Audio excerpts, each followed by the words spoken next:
بسم اللہ الرحمن الرحیم اللہم صلی علی محمد وعلی آل محمد کما صلیت علی ابراہیم وعلی آل ابراہیم انک حمید مجید اللہم بارک علی محمد وعلی آل محمد کما بارکت علی ابراہیم وعلی آل ابراہیم انک حمید مجید۔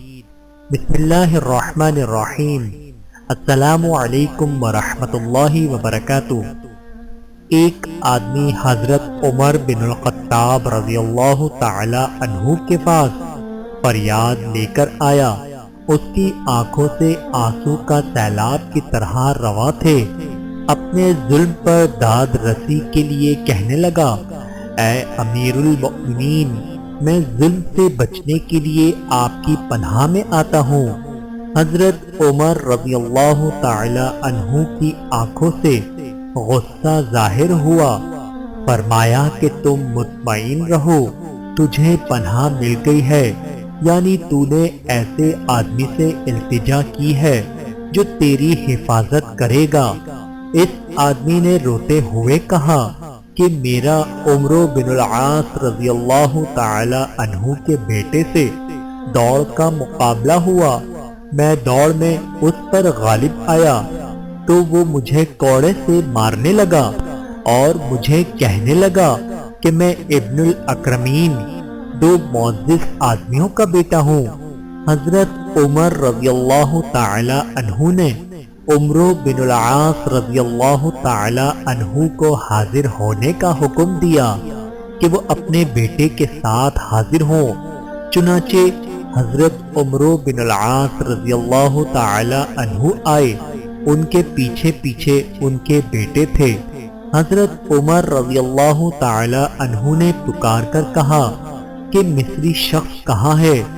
وہ آدمی کانپتے ہوئے آیا تو حضرت عمر رضی اللہ تعالی عنہ نے فرمایا کہ یہ کوڑا لو اور اس کو مارو۔ اس آدمی نے وہ کوڑا پکڑا، اس کو گھمایا، پھر عمرو بن العاص رضی اللہ تعالی عنہ کے بیٹے کی کمر پر مارنا شروع کیا، جس کو کھجور کے ایک تنا کے ساتھ باندھا گیا تھا۔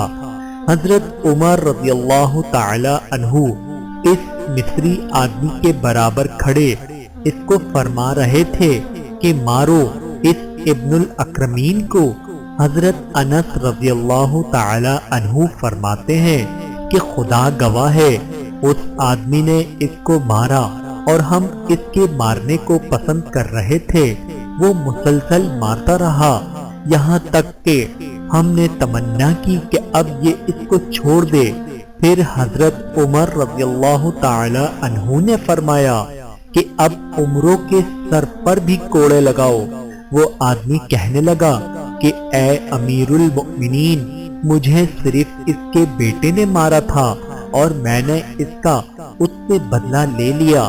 حضرت عمر رضی اللہ تعالی عنہ نے حضرت عمرو رضی اللہ تعالی عنہ کی طرف دیکھا اور فرمایا، تم نے کب سے لوگوں کو غلام بنا لیا ہے؟ ان کی ماؤں نے تو ان کو آزاد جنا تھا۔